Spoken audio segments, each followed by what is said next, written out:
Hello sewing friends! Today I want to show you how to make a Minky and Fleece Blanket using this press and seal hack. I'm remaking my most popular video, How to Sew Minky, and I use press and seal. This is kind of sticky on one side a little bit, and I use this instead of pins because if you've tried to sew Minky, you know how hard it is to sew because it's so stretchy and slippery, and this stabilizes it so you don't use any pins. You just use this and it holds it together perfectly and easy to sew. It doesn't gum up your needle and it just makes sewing Minky a breeze. So I'm going to show you how I made a much bigger blanket this time than my last video. My last video I showed you how to do a doll blanket. This time I'm making this blanket right here. I'm remaking a bigger blanket for my granddaughter because that first blanket is too little for her. So this is the blanket I'm going to show you how to make today. This is Minky on one side and Fleece on the other. The finished size of this blanket is 55 inches by 72 inches. So she won't outgrow this one for a very long time. So I'm going to show you the techniques and how I apply the press and seal and how easy it is to sew once you put the press and seal on. Super easy, and you will love this hack. And I've had lots of comments from people that actually use the press and seal. I had one lady that had a disability where she couldn't manipulate using pins in sewing at all, and this was so much easier for her to use, and she was able to use this in sewing. And people have used it for other fabrics that are hard to sew. So come along with me and I'm going to show you just how easy it is to sew Minky and Fleece with press and seal using no pins. So let's get started and I'll show you just how easy this is. Okay, to get started, I'm laying my Minky right sides up. Okay, I laid my Minky right side up and my Fleece right side down. And the fleece is too big. I'm going to need to cut a couple inches off each side so that I'll have room to place the press and seal on the fleece and also on the Minky to keep it nice and stable for sewing. So let me go trim off a few inches on either side of the fleece. Okay, I've trimmed both sides of the fleece off. So right sides together, Minky on the bottom with a couple of inches, like two or 3 inches bigger around on the edges than the fleece, so that we'll have something to attach the press and seal. I'm using my Westcott titanium non-stick scissors. It makes it easier to cut through the press and seal.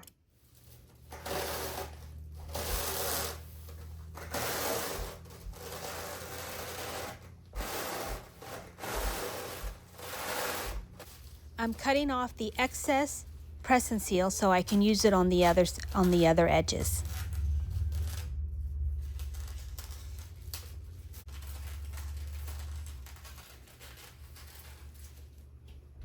I should have used this piece for the other side that's the same length.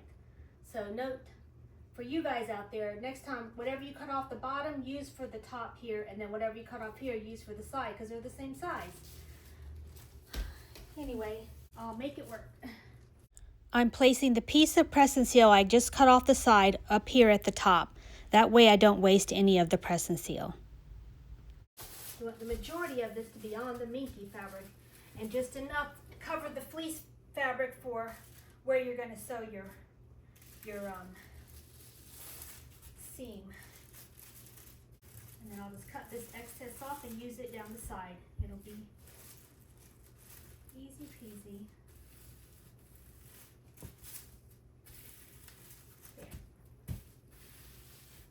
You want the majority of the press and seal on the Minky because that's the fabric that's so stretchy and slippery, and you want this to help stabilize it so it'll be very easy to sew. Now I'm going to cut the excess off over here, and I just got a little ways to go right here, and then we're ready to hit the sewing machine as soon as I get this piece on.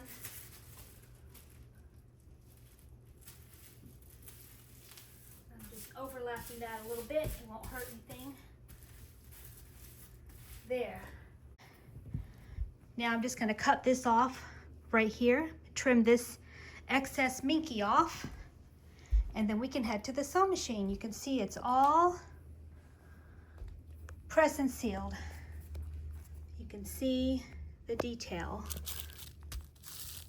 You can see how much the press and seal goes over from here and then all the way over here to keep that Minky stabilized for easy sewing. Go all the way around so you can see how you can do a much bigger Minky blanket. Okay, I'm cutting this right on the press and seal so that way as I cut it, I'm not making a mess. There's no flyaways, there's no dust, no Minky mess.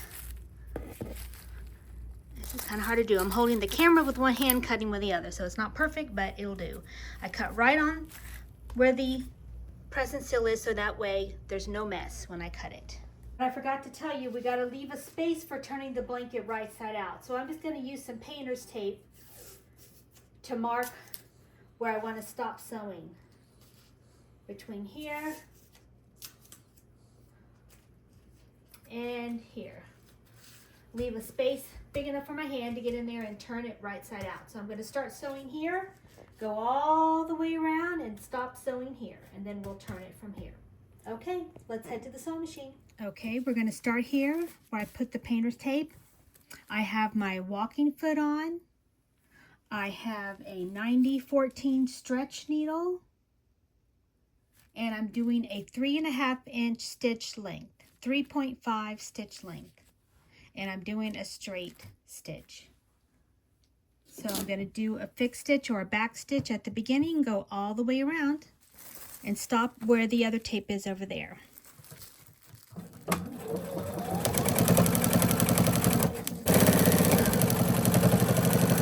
Make sure you do needle stop down. So every time you stop, the needle is down so you can turn the corners easier.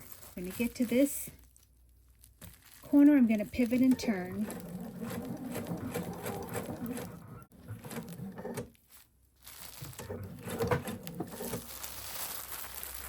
Like that. Straighten out your fabric to make sure everything's nice and flat and even.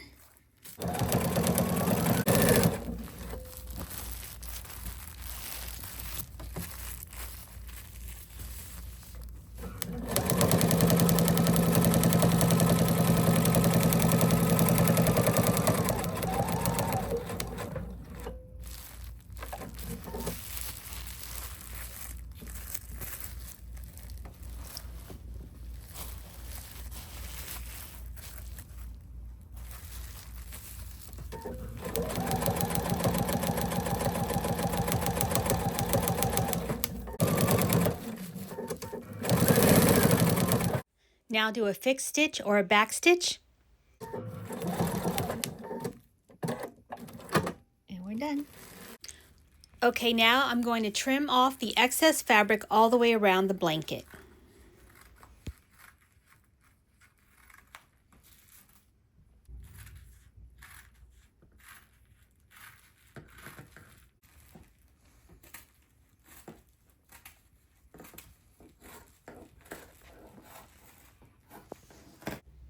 And clip each corner.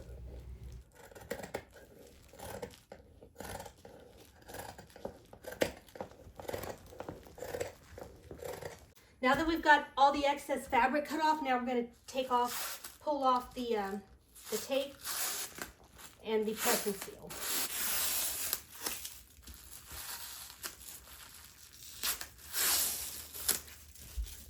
And just pull off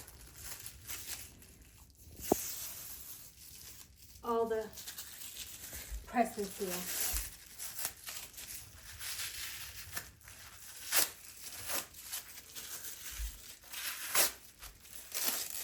Okay, one thing I wanted to mention before we turn it right side out is the most liked comment on this original video I did of this Minky fabric hack was by, I forgot her name, but I will post a picture right here of the comment where she explained how to start sewing like at an L so it's easier to turn your blanket. and I forgot to show it when I sewed this, but I went back and did it. You start sewing here from the edge, and you sew from here up to your seam allowance, and then you pivot and then you sew your seam. So that way, and it's over here too, and then you go off the blanket this way, leaving this opening. And that way, when we turn it right side out, it's going to make it easier to turn this in and flipping on anything that you need to flip right side out. So I wanted to visually show you how to do that. So now we're going to just take our blanket and flip it right side out. We've already trimmed everything off and taken off all the press and seal. Now we're just going to turn it right side out and do a top stitch. And then we're going to lay this out flat. I'll probably have to go lay it back out on the floor because it's too big for my cutting table. But see how that folds in nicely like that? And then you can iron this, but I would iron it with a cloth very gently because you don't want to ruin the little dots on the Minky. But I would do that, press it with a warm iron with a pressing cloth to protect it. If you need to just to press this part right here in, and just lay this out, and you can take a chopstick or your hand and kind of poke out the corners and get this all nice and flat and even all the way around. And then we're going to come back and do a top stitch. So I'm going to have to go lay this out on the floor to do that, to get it all nice and straight. Okay, I laid out the blanket after I turned it right side out, and I used my little clips to hold that in place where we turned it, so I can do a top stitch, and that'll close that up for us. And I placed the binder clips all around. I placed the binder clips all around the blanket to kind of hold it in place so I can go and do a top stitch. Let's head to the sewing machine. Okay, I'm ready to top stitch my blanket. I'm still using a walking foot with a straight stitch with a 90-14 stretch needle, and my stitch length is 3.5. Okay, I'm gonna do a fixed stitch. My light is going out. Come on, light, come back on. I'm waiting for the shop to get my light in stock to get it fixed. I got a lamp here, hopefully you can see. So we're going to do a fixed stitch or a back stitch and then just sew all the way around. And I move my needle over to the left a little bit because I want mine on closer to the edge to catch where we turned this underneath here to close up where we left the opening to turn the blanket.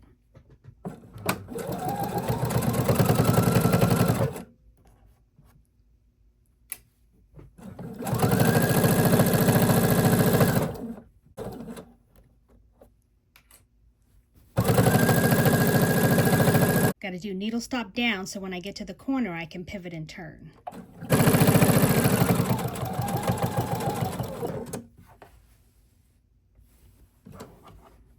More stitch there. So I like to line up the fabric with the foot so my stitches are nice and straight. Smooth out your blanket. Make sure these are straight and even.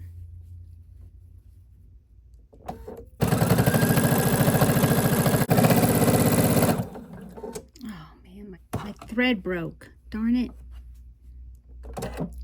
Okay, I rethreaded my needle, and now to start over where it broke, I'm going to place my needle right into the same stitch line, so I know I will be right there and go over a little bit of already stitches to help lock that in. Go over, put my needle down right in the stitch line, just about a 1/4 of an inch back from where this stitch ended.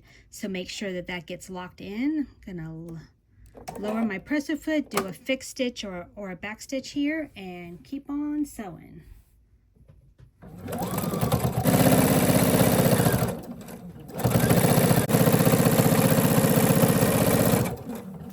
Clip your threads before you meet up with the seam where you started so they don't create a mess when you sew, if you sewed over them.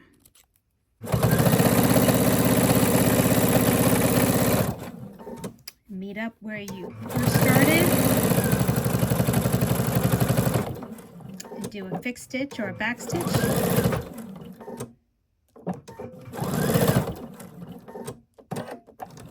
And we're done. We're all done. Look at this beautiful blanket. So much easier to sew with the press and seal hack. The finished size is 55 inches by 72 inches. Isn't it beautiful? I can't wait to see my granddaughter when she gets this for Christmas. If you have any questions, post them in the comments below. And let me know what you're going to sew using the press and seal hack. I'll post my other videos in the description box below that have to do with sewing with press and seal. So I hope this video helped you to be able to make a much bigger blanket with the press and seal. I find the bigger the blanket, the bigger you need to make the Minky on the bottom and have more press and seal to help hold it because it's so big. And you notice as I was sewing and moving this big blanket around, it didn't come off or mess up the press and seal. So it really works. I hope this helps you guys be able to sew difficult fabrics. Thank you so much for joining me today. Have a so blessed day. Bye for now.